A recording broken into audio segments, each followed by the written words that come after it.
السلام عليكم ورحمة الله وبركاته. دمانتي وادن سلامي إلهي waxaan idinkaga rajeynayaa cimri dheer cibaado dhameystiran iyo caafimaad meel kasta joogtaan soo noqod wanaagsan ayaantan waa isweynay aad u mashquulay maanta waxaan jeclaystay inaan idin la wadaago sidaad u maamuli kartid lacagtaada money management amal.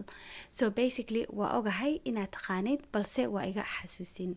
So badanaa hadda siiba nolosha aad u kacday adduunka dhan inkastoo meelaha qaar ee meelaha kale kasii daran tahay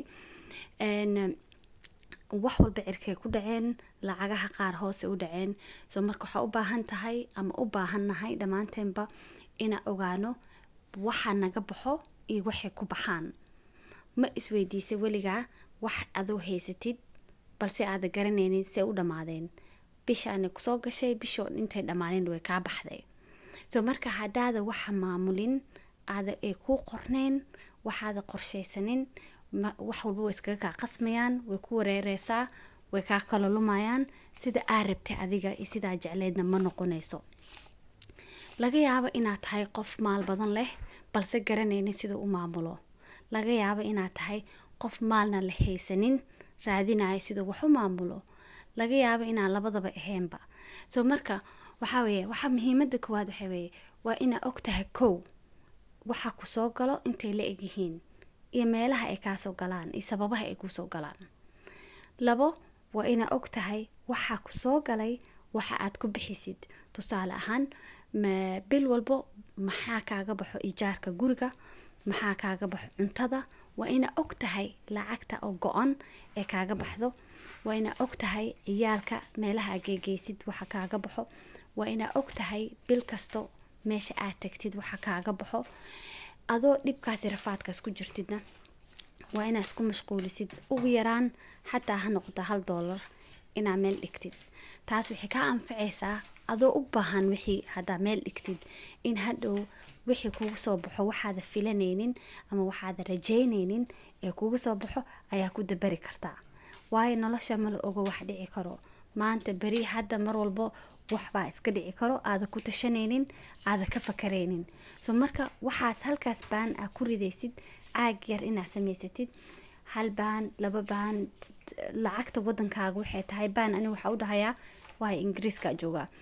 So lacagta aad haysid ku soo gasho bishii xataa ha noqoto hal xabo hada meel iskaga ridid meel mar aad filanaynin ayay meel weyn oo aad filanaynin kaaga soo baxaysa. marka ina lacagtaad u kala ogaatid waaye imisa ku soo gasho imisa ka baxdo imisa maxay ahayd meel dhigtaa maxayse kaaga baxaan sababaha ay u baxaan waa ina ogaatid. waxyaabo muhiim ah jiro iyo wax aan muhiim ahayn.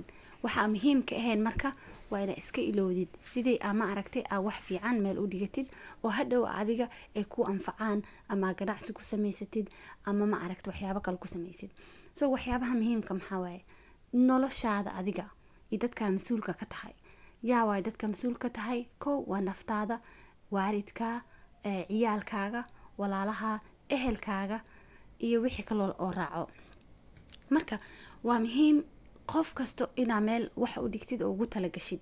tusaale ahaan ehelkaaga inta ugu tala gasho rabtid ina siisid waalidka caruurtaada walaalaha sida oo kaleeto. So markaas kadib wixii ku soo hara haba yaraadaane waa ina markaas wax meel ka dhigi kartid. taas marka waxa ogtahay waxa ka yaraanay madax xanuunka tirada badan leh iyo walwalka tirada badan leh. dadkeena joogo dibadaha direct debit u bilaabi kartaa lacagtaada inay bil walbo ee kala baxaan meeshaas.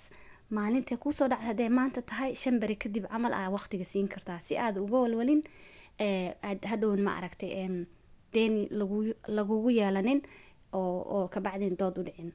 intaas rabnaa idin la wadaago insha Allah. Assalaamu calaykum wa rahmatullahi wa barakaatuh.